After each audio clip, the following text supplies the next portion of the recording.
And on today's show, why annuities are so important in retirement planning. Part 2 of this week's series on the end of the year annuity update for 2014 with nationally recognized annuity expert Mike McLaughlin.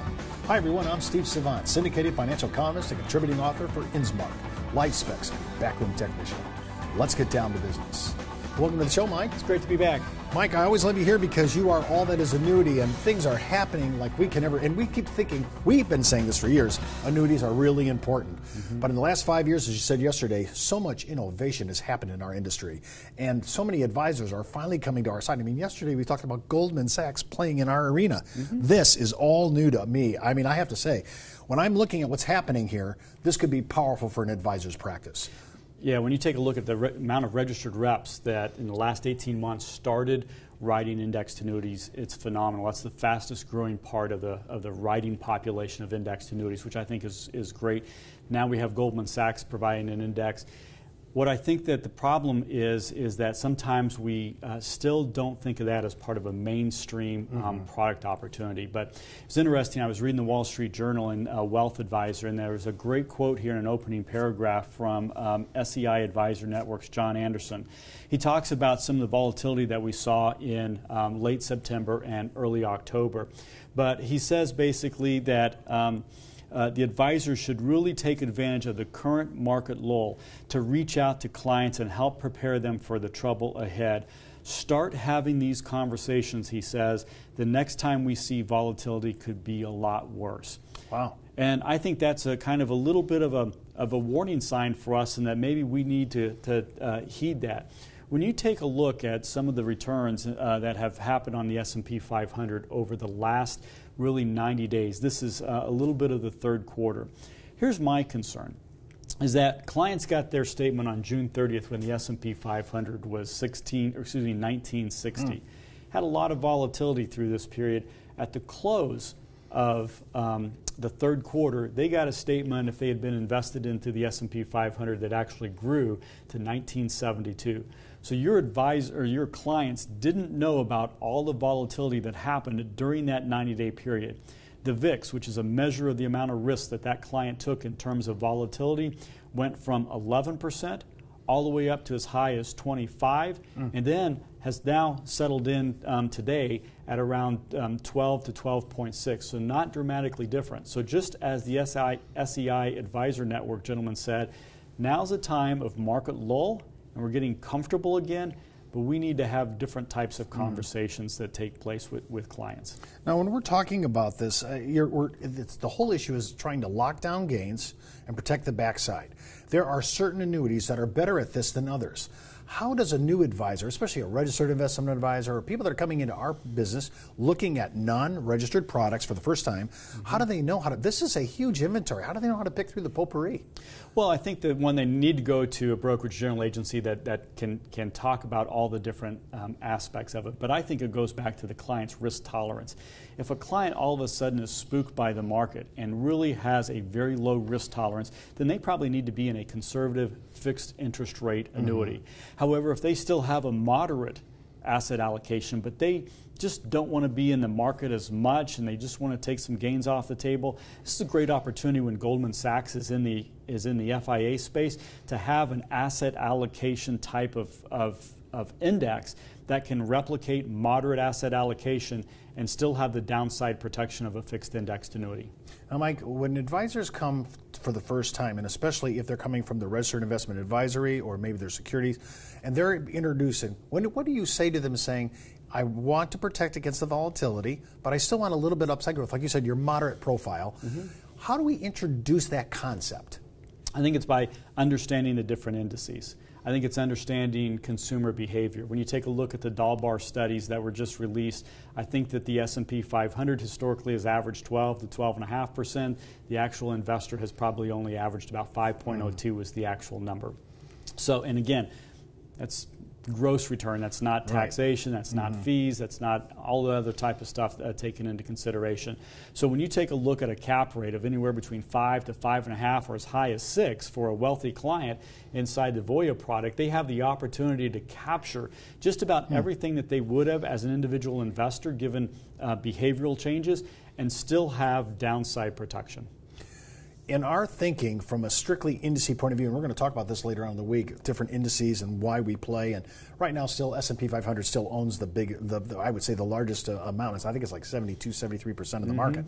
But there are other indices that are peeking their heads into our business, and I think you're going to see some really advance, kind of a movement to other indices. So many people are kind of even looking at Russell 2000. We'll get into that the rest of the week. I'm looking at this chart, and this is a short time period, and I'm seeing that kind of volatility. This is why clients are looking at this. This, to me, is a client graph that they want to see some kind of protection element built inside their product. We come back from the break. We're going to talk about client profiling. I think that's the whole issue here. Risk tolerance tests. Do people do it anymore? I think we're returning to it. We'll be right back after the break. It's not how much money you make for your clients, it's how much money they get to keep, especially in retirement. But retirement income could cause Social Security benefits to be taxed. One tax advantage alternative is life insurance designed as a non-modified endowment contract that can generate tax-free income without taxing Social Security benefits. These contracts offer differing funding options depending upon your client's risk tolerance. For more information on how life insurance can be part of your retirement planning, just email me at steve@downtobusiness.tv. Brought to you by Ash Brokerage, the practice enhancement company. Well, welcome back to the second segment. Of course, I'm with Mike McLaughlin, annuity expert. This is where you live. And I'm looking at some of the indices we talked about, including the S&P 500. You were talking about $10.6 trillion of S&P value. Chat about this, and then let's get into client profiling. Yeah, one of the things that scares me, and we touched about it in the previous segment, is when you take a look at client statements, they never saw volatility. They saw going from 1960 to 1972, they didn't see the changes in the VIX and things like that. Now's the time that we need to educate our clients about the types of risks that they're taking. The reality of the situation is from the peak of this S&P 500, when we peaked over 2,000 points, to where we hit a couple weeks ago, that translates to a loss of $787 billion of worth in just 30 days and 22 trading days. $787 billion of lost net worth. And I would argue to our clients that was a choice. We chose to not have that conversation with our clients. And now that we're back up, peaking above the 2,000 mark and with lower volatility, now's the chance to go out and have a meaningful conversation with our clients and asking them not to take that ride down again and to protect as much as that $787 billion of net worth that we took in that 1 month period. Is one of your protection methods taking some of the gains off the table? Is that your thinking? Absolutely. One of our most successful sales ideas that our wholesalers are out there sharing with advisors is locking in some of the gains. This works well with non-qualified assets, but it works even best with qualified assets because of the ability to do tax-free exchange. But I would not hesitate to look at some variable annuity contracts that have had some good gains and still exposed to some of the market volatility. Here we have somebody that had $100,000 into an IRA, and over the course of time has grown by $60,000. So they have an IRA balance of $160,000. What we're doing here is we're just taking those gains of that $60,000 and we're moving that over into a rollover IRA that's funded by an indexed annuity. You have a lot of different choices, a lot of different indices. The effect of this is that your $100,000 is still working in the same asset allocation, the same investments, the same mutual funds that have performed so well to give you that 60% total rate of return. So we're not messing around with that. But what we're doing with that $60,000 is we're putting that into our pocket and we're going to keep that and forget about it.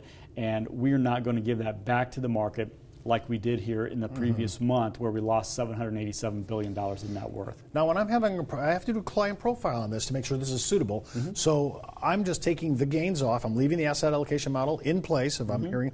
But when he's taking money off, doesn't that indicate that he's already thinking in his time, he's trying to be a little more conservative with his money? He's maybe a moderate investor and maybe even wanting to stay in the market, but he's willing to take off the table his gains. Yeah. Do you see that as a theory that a lot of advisors are now moving towards? Yeah, I think one, as clients become closer to retirement, for someone between age 50, 55, may not have that time horizon to overcome the next market correction. And let's face it, the volatility that we saw in September and October was only a 7% correction. it's not unusual to have any types of returns or negative returns between 10 and negative 20 in a true market correction. So this is an opportunity to save anywhere between $6,000 to $12,000 of our gain that we've already had. But those clients that are getting close to retirement within 10 to 15 years, wanting to take money off the table, the other thing that impacts here is that that is no longer subject to fees. It's no longer subject to taxation if it's a non-qualified account. And it also takes it off of the advisor fee schedule as well as the mutual fund fee schedule. So it's a very efficient way. Yeah, but you just listed a lot of expenses. You're talking about the fund expense, the SAI report, which is attached to that, the RIA fee possibly, and now we're talking about some tax power here by deferring. So this is really, when you're looking at it, you're treating your gains with a lot more respect, and it won't have those erosive issues that you just brought up. Absolutely. It's a great move for a lot of clients that have a lot of gains. Look inside of your IRAs, look inside of your variable annuities that can take partial surrenders without affecting that income base. So there's a lot of different client profiles where this comes into play. Well, that's all the time we have for today. Remember, before moving forward with any of the ideas on our show, always consult your tax advisor, legal counsel, or your broker-dealer compliance officer. Missed an episode? Just hop out to our video archives. And remember, you could be wiser as an educated advisor. I'm Steve Savant. We'll see you tomorrow.